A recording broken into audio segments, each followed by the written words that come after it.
Happy to welcome in our podcast, in our interview, Natcha Uthaug. Introduce yourself. What role do you take in the Nordic AI company, and what do you do there? Okay, so I started in Nordic AI this year, and I started there as a board member, but then I moved into a senior AI engineer. And what kind of work exactly are you responsible for? And nowadays, I am responsible for consulting AI development and also looking for the opportunities and the architectural solutions that we think of implementing. So do you have a mostly technical role, or you mostly speak to people? I have both. I'm coming from a technical background, but as a board member and a project manager, you still need to have a conversation with your clients and ensure that you are delivering the product that they want. So even though I'm coming from a technical perspective, I have to ensure that I'm giving the clients the product that they want. Oh, I see. And you mentioned technical background. Could you tell about your education and what technologies did you study and how did you come to the AI world? So my journey to the AI world was very unconventional and quite long. So I would start with Natcha as a child. I always wanted to do technology when I was a kid, and I always wanted to rip things apart and see what was on the inside. But then I was a very good girl, so I did as what my parents was wishing in the beginning, and that was becoming a doctor. So I started originally in med school. I went to med school and I did until the last year. Then the last year, COVID came, and I decided to go back to Norway to work as a doctor there because, at that time you wanted to help the world and, save it.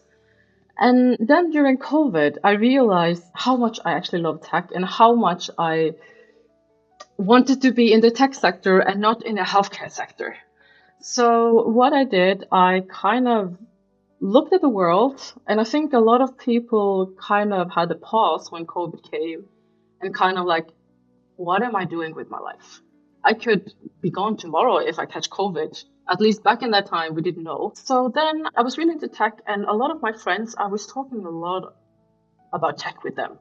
And at some point, they got so annoyed of me talking about tech with them, they told me, Natcha, why don't you go and talk to someone who cares about tech?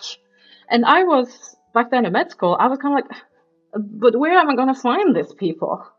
And then one of my colleagues, like, um, at the university. So then it dawned for me. I was like, oh, I have to study this. I am studying the total wrong thing.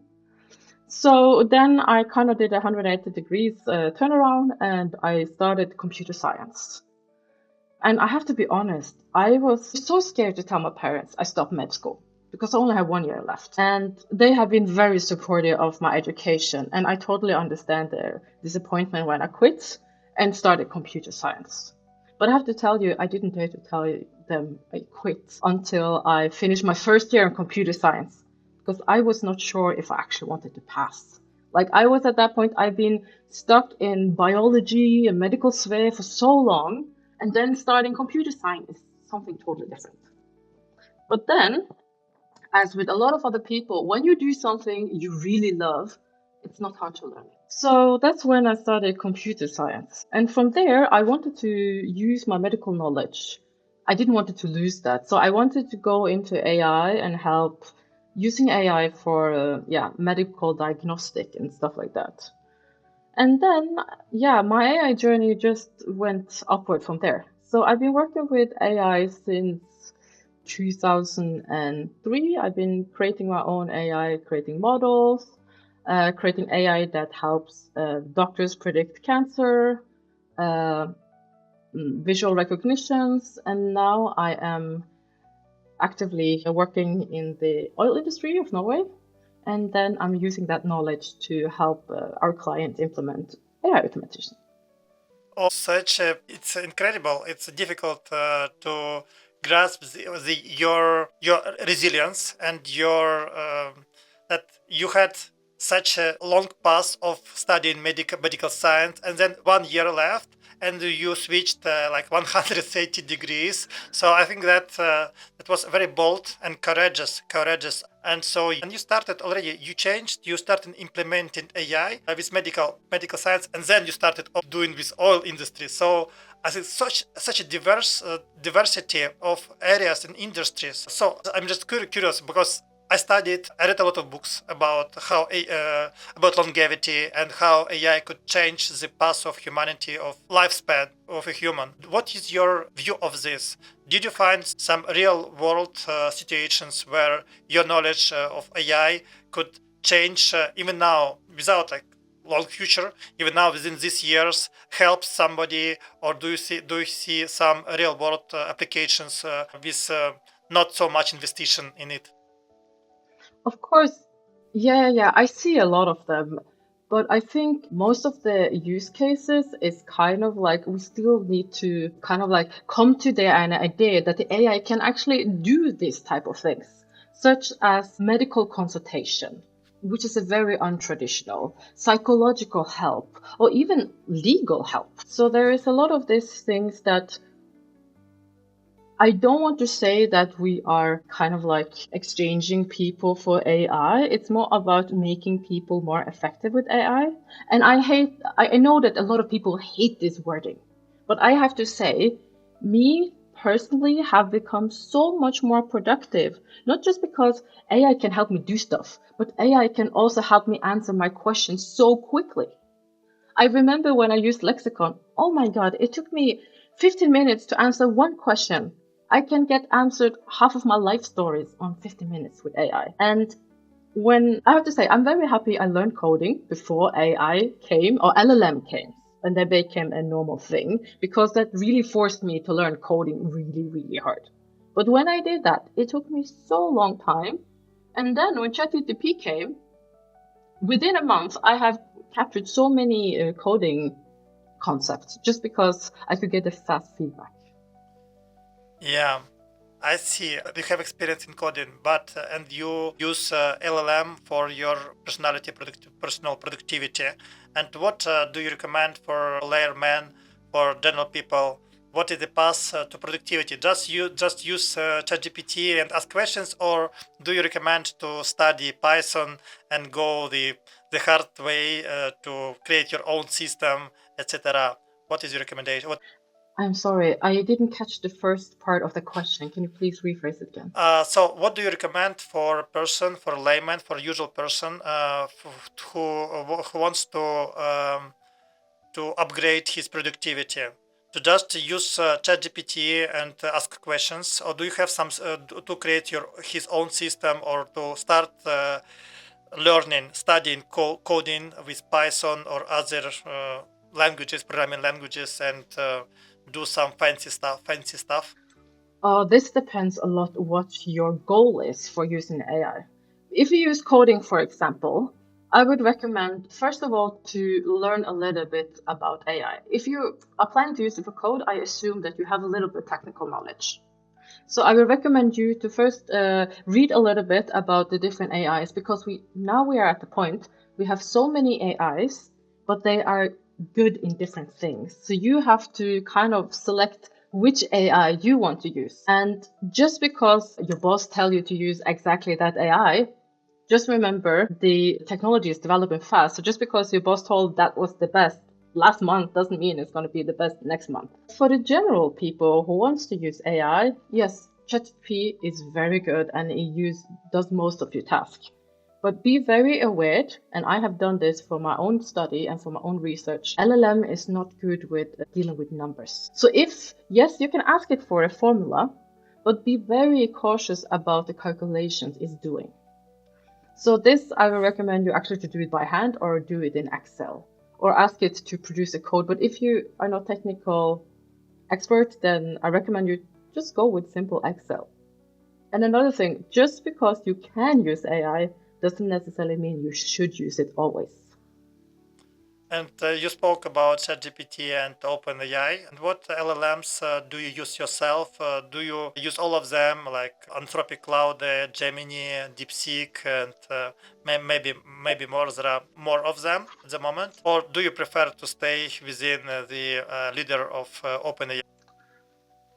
It depends again which task I'm trying to solve. For general tasks, I gotta admit, I prefer to use Grok. And how I use it, it depends. If I want to search for information, Grok has a deep search functionality. And I'm gathering all the news data and all the news research, what is online. Then I am asking, okay, now you have found this information. Please answer my question based on the information you found. And if you do that way, it is really good. The reason why I prefer to use Grok over, for example, ChatGPT, I mean, like, I know ChatGPT has a good search web function, but the point is that with the Grok AI, the data it's trained on is based on human interaction, basically Twitter. And Twitter is all about pure human interaction. But if I want not research, but I want a text generation, then GPT is usually the best. But if I want to use something for code, then I use Gemini or Claude. So it depends. Yeah, that is a profound and deep answer. Thank you, Natcha, for this answer. So, coming back to your professional life, blending such different roles with technical roles like project manager and AI engineer, a board member, quality assurer, talking to computers and talking to people. How do you juggle these roles, and how switch between them? Do you dedicate some days more to people and other days to computers and LLM? Both yes and no. I have to admit, I started my human to human interaction in medical field, and I believe that's where I learned how to ask people the correct questions to figure out how can I help them. So the human interaction I learned there. And then when it comes to the technical knowledge, well, there is no other way to come around than to just spend a lot of hours with your computer. So I would say juggling between both of them is actually really hard, but I have to admit I have to spend some time. For example, this fall, I spent a lot of time just with the technical knowledge. But then now I have a period where I have to speak to a lot of clients, stuff like that. So I actually called up one of my friends and said, okay, I need some pitching training now because I've been so deep into my computer. So I need to refresh my knowledge to be able to be on top of my game. So yeah, I would say in the week, I spend most time talking with clients and figuring how I can help them. And then during the weekend, I sit down with my computer and actually solve the problems that the clients have. Yeah, thank you. Concerning your actual day in the Nordic AI, how does your day look like? What is your schedule when you start to work, and do you have like special the Pomodoro periods with half an hour, 1 hour of deep work, and then you have some time for reflecting, for making some notes and projecting next steps? Or do you prefer to go right in and go into the hurricane of storm of meetings and coding, and then again meetings, phone calls, and then you in 10 hours, and how many hours do you work? So what does the real day looks like? And maybe you can tell about the blend of rest and deep work. Okay, so I think the easiest way to answer when I work is to switch opposite and say, when do I not work? And that is basically when I sleep. I try to juggle a little bit more free time because I would like to have a family. And if you're going to have a family, you need to take care of your relationships. So I would say to anyone who is working their ass off as a startup, yes, your startup is important, but your life passes by really fast. And if you want to take care of your family, remember to set some time off for them as well.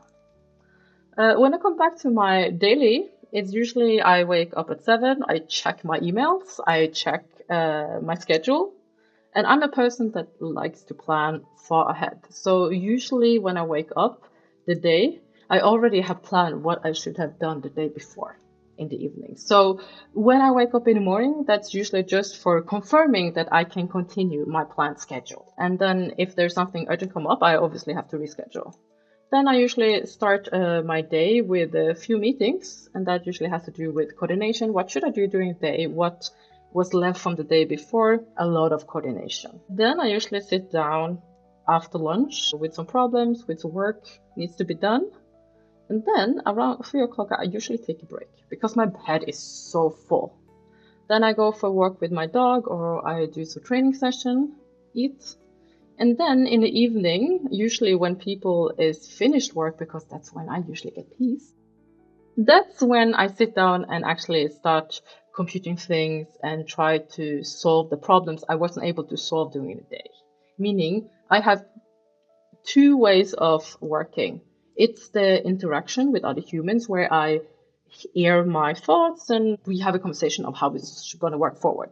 Then there are these really hard problems where I have to sit alone and I probably have to contemplate about it for a while. And those times are usually when the night is. That's when no one is disturbing me, no one is calling me, so that's when the time is. And then when I have really hard projects, that's when I usually have to tell my family and friends, okay, this weekend I am not available. Yeah, thank you. The balance between work life and family life and taking care of your family members and your pet and your trainings is such an important thing. And what about the corporate culture of Nordic AI? As we talked to guys and they explained the culture of human-centered and ethical approach to business and using AI accordingly. Can you, in your terms, how do you explain using human-centered approach and ethical approach in your professional life? I'm sure that you do it in your personal life, but also can you explain what does it mean in business terms, ethical and human-centered? Ethical and human-centered, for me, believes that when I'm creating an AI, I am creating it because there is a human who has a need for it. And that need is only solved by AI. But to be honest, for me, the ethical part is about ensuring that we make an AI that is complementing a human and the human needs and not replacing them. Yeah, that's important. And then there is another thing. I want to ensure that every human to AI interaction is informed, meaning that I will never create an AI that I will pretend to be a human and not inform the user, because AI do makes mistake. And if that person, let's for example, Companion, which is an AI app we have for mental health. I mean, we do vigorous testing, but you can never fully know. So that's why we always inform our user, this is an AI, and if you think that this is against your personal values, then do not follow up the advice from the AI. So we also want our users to not just fully trust it, but also think for themselves. Because we have come to the point where people have so much information that they trust the AI blindly. And that is coming back to the fact that I told you in the beginning. Just because your boss says something is correct today doesn't mean it has to be correct the next month. Yeah, you mentioned boss, and then my next question is: in your culture, does it mean that everybody has their own opinion? And is what about the roles about bosses and like employer and employee, the relationships? What do you think? And there are bosses, there are usual workers, and there is a AI in the mix. And what are the relationships in your company? Do you have what does meetings and difficult maybe discussions take part? And what is the culture? How to say? How do you treat when unusual or tough questions come? And when people differ in opinion, the bosses has other opinion and employees another. So how do you come out of this? Do you use AI for this?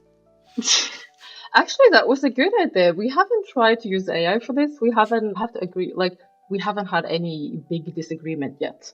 But I have to tell you about the culture or the work culture. Like usually in a company, it's a lot from the top and downwards. But in Nordic AI, we believe that if we have a flat structure, meaning that everyone gonna get heard and everyone feel like they can contribute, then we believe that everyone will try their best to contribute the best.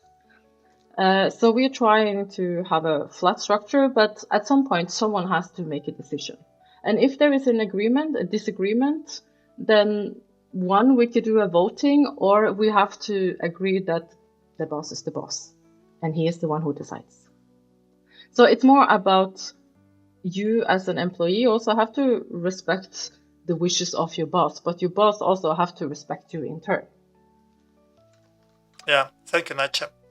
And as an AI engineer, what are the most exciting technical innovations or technologies that are not yet but coming? And maybe you just heard about some new AI model or new company that comes.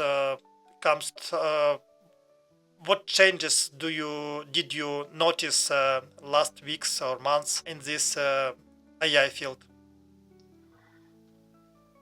To be honest, yes, the AI field is going so fast. So if something has stayed for a month, oh, that's a long time. So if we consider the last year, I think that's like this year, we have seen models that is become more powerful, meaning that they can take in a larger chunk of text and process it.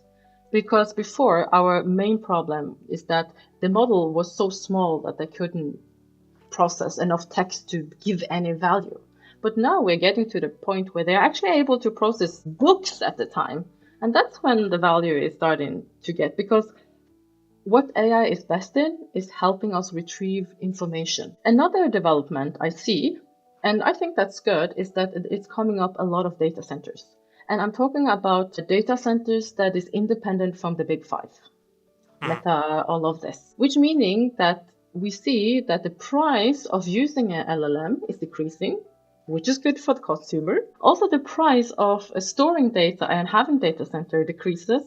But another thing, if there are more data centers and they are independent from each other, that increases the cybersecurity of the whole system as a whole, which I really like because I think most of the industry is really worried about the cybersecurity problems, and there is no one yet that has come up with a solution for it. So we all trying to come up with the best solution. So I expect a lot of progression in the cybersecurity. Yeah, that's a very smart notice about cybersecurity, about the influence of Big Five on the understanding of security of information, of safeness uh, of the information that you share with the world, that you share with AI models, with LLMs, and all the stuff is more and more important in the face of the conflicts that are now extending in the world as well, because different countries take have their interests. But also, just another thing I want to point out, because we're living in Europe and GDPR is an important thing. So this is what I like with it comes more data center locally. Because of GDPR, it's easier for me to pay actually a good price, but also uphold GDPR. But also from the perspective of the users, that they know that the data has not been moved to somewhere else. So if I say, for example, that I am using a provider called Nebul that is producing semiconductors in Holland, if we are using them, then we know that nothing would leave this continent. Yeah. So there are several limitations, including GDPR. And what my next question is: how Europe working with doing your business as an AI automation agency in Europe differs from all the world, from America, for example, and also how different is Norway from Europe? Wow. Okay, let's start with Europe versus the rest of the world. Um, we all agree that Europe has very strict regulations. So I would say if you can make it in Europe, you can make it anywhere else because you don't have any more strict regulations. On the other hand, Yes, it kind of protects the startup industry a little bit in Europe, because that means that if you find a solution in US, doesn't mean that solution is going to be accepted in Europe. So that means maybe, okay, someone from Europe actually have to fix and solve that. Another thing I like with working in Europe, and that is a lot of talents are being educated in Europe. And now, when the situation is like that around in the US, I see more and more talents are coming to Europe. And also, the EU has put a lot of money that they want to use specifically for AI development. So, actually, you see a decrease in the hiring all over the world, except Holland. Holland has increased this hiring when it comes to IT sector. So, this I believe is good. When it comes to Norway and working with EU, it's another thing again, because Norway is not a part of EU, but it's part of the economical zone. So we have some other rules, again, we have to apply to in Norway, but we have a lot of knowledge in Norway when it comes to driving the project. How do we solve? But the problem in Norway, we don't usually have enough people. So we really would like more AI developers come to Norway. Oh, that's fantastic. Maybe some of them will come from Ukraine too. We already have I already working with some of them, and actually I have to brag about Ukraine. Like I told Stefan, like, oh, you have some AI developers in Ukraine, please get them. They are the best you can get in this continent. Please get them. Yeah, that's good to know and to hear from you, and referring to Stefan as well. What do you think about the? You mentioned about the big five, about Meta, about Amazon, Google. So, what about Microsoft? What about the roles of smaller nations and smaller boutique AI agencies with several people, with teams of 5 or 10 or 20 people in the future of the world? How the smaller agencies like yours will make an impact to the whole landscape of AI solutions and the future and informational future of the world? I have worked with Microsoft for 2 years now, and they are a huge company. Yes, they have a lot of infrastructure, they have a lot of good senior employees, but they are very slow. So if you want something done there, it's going to take time. So this is where I see the smaller companies are coming in. So they are more flexible. It's easier turnaround. I would actually recommend, if you want a new product, a product that do not exist, I recommend going to a smaller company. But if you want a product that has been existing for the last 10 years, yes, then you go to the big five. But if you want something custom made for you and you want it fast, take a smaller company. And I say this by experience. Yes. Yeah, thank you, Natcha. And could you, coming back to your professional life and your ambitions, maybe could you project how do you see yourself professionally within 5 years? Within 5 years. Yeah, that's a good point. It's kind of been my ride until here. It's kind of happened faster and smoother than expected. So I'm kind of already where I expected to be in 5 years. So I didn't really think that far. But if I really have to say something, I hope I have grown Nordic AI to a large company, that we have a larger impact. And I'm hoping we are getting to the point where actually Nordic AI can kind of starting a little bit dictating the rules in the AI industry. Because who is the one who's dictating the rules? It's the big five. But if it's always the big companies that dictating the rules, then they will always win. So that's why I'm hoping we can build Nordic AI so we can also start dictating the rules a little bit.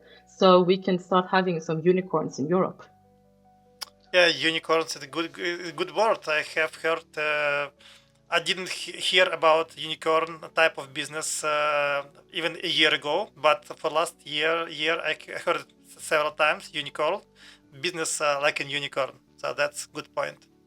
And could you tell me just what, apart from your technical and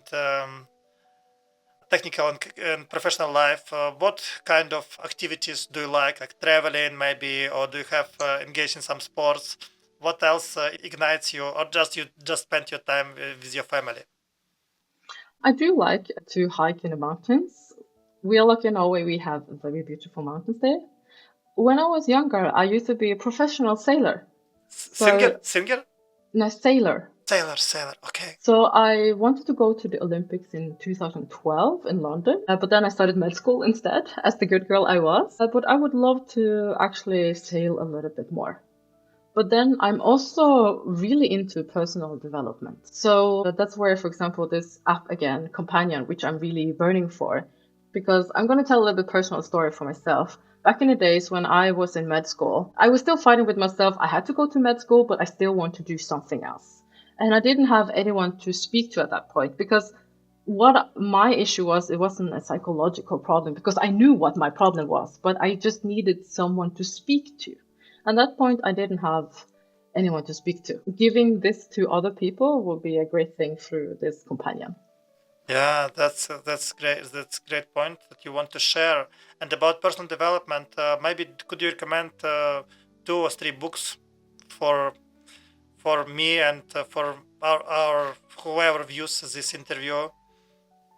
Oh, I read a really good book. It was from Carl Jung, which is called The Shadowland or The Shadow Landscape, which tells you more about this suppressed personalities that you have that usually comes forward when you're stressed or you're tired. And I'm a person who likes stability. So I try to be a person that people can depend on and not be up and down. And if I want to be a stable person, I also need to deal with my shadows. Another thing, this is not necessarily a book, but it's about if you want to become better in understanding people, but also communicate with them. And that's learning something about Young type indexing. This is about personality types, a little bit similar to Big Five or MBTI, but this goes more on how do I process information? How do I take in energy? How do I make my decisions? And how do I like to work? And after I studied more about this Young type indexing, I was much better in communicating with people and also much better in dealing with disagreements. Because disagreements, at least at the workplace, usually comes from misunderstanding. There is rarely two people that have two very different goals in the workplace. So after I figured this out, you are being upset because your trail of thoughts and your goals are this and mine are this. So yeah, if you want a peaceful work life, I really recommend you reading up on Young type indexing. Yeah, thank you. That's important. Yeah, that's very interesting advice. And what just give another maybe one advice, maybe 1 or 2 advices to someone who has finished formal education like school, and like you change the roles, you have some such vast area and horizons of interests. And for someone who has just finished school and he or she sees such a lot of opportunities, AI world, technology, and some maybe sales. So, but general advice, can you give someone, according to your experience to this point, advice to someone who has just finished school? What he or she should strive for, or mental attitude, or whatever. Okay, there are several things, but one of the things I'm always saying is that first of all, use your energy on something that you can do something with. Don't waste your energy on what everyone else is doing. That's the first thing. Concentrate on yourself. And then the second thing, don't wait for people to give you the opportunity. Take the opportunity and make it yourself. And this comes and applies to any job because I've seen it a lot when I'm trying to hire people. Is that I'm looking for someone with a specific experience. I don't expect you to be like speciality, but I expect you to have walked the miles yourself to at least try to dip your feet into that experience. So when you come and say, talk to me, oh, I have a little experience. And if I see that you have tried to obtain that experience yourself, then you're a really good candidate for any job.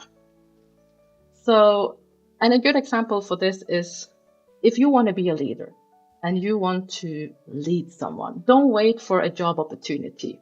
An example I did, I saw there was some hackathon. I asked some of my classmates, hey, I want to train being a leader. Do you want to be a part of my hackathon team? And then we do this together. I will train you. I will lead you. I will be responsible for any fall we're doing. If you can do those things, then you're good. Yeah, that's fantastic advice, and I would take all of it my situation, and as a person who hired like dozens and dozens of people, and I took hundreds of interviews with people. So I appreciate your advice. The idea was just don't choose just any books because you're bored. But choose the book wisely, and then do something. But also choose a book that you actually want to read. Because if you don't want to read it, it's going to take forever. And it's better to finish a book that you want to read that maybe didn't have all the content that the other book had. Yeah, At least you absolutely. read through that content. Yeah, another idea just is you when you started reading a book, but you understand that it's a wrong book and you don't get anything and it's boring. Just don't commit to finish it. It's better to leave it alone and just don't put any more time on it. That's Exactly. yeah. Thank you, Natcha. And my last question is about why should people come to your company and start working with you personally and with your team, with Nordic AI? What differentiates you, and why should I come to you? First of all, your opinion matters. You will be heard. That is first of all. Second of all, we do understand that yes, we have to work, but we also understand that you have another life. And then we also want you to enjoy your workplace. So if there are something that we can do to make your day better that also aligns with our goal in Nordic AI, then we will strive hard to help you achieve that goal. And then also, depending on what you want to do in your life, yes, we want to go that way. Maybe you want to go that way together with us. You want to be a leader? Okay, we will make you a leader on the way. Yeah, thank you. Great points as usual. Natcha, like final couple words, like wishes to the readers, to the listeners, to our audience. What you wish to them? What I wish for them. Well, I wish them happiness and success, but I want to wish something that I think not many people wish for other people, and that is, I hope that you can have good relationship with anyone that you want to have a relationship with in your life, even if it's your father, even if your neighbor or your partner. Another thing is that just remember, relationship takes work, but it's usually worth working for them. Thank you, Natcha. Thank you for the interview. Thank you for your time, for your energy, for your attitude, for a good attitude, for your thoughts, for your wisdom, and for your personality. Happy to have met you and that we did this interview. Thank you. Thank you for having me. Thank you for the good question.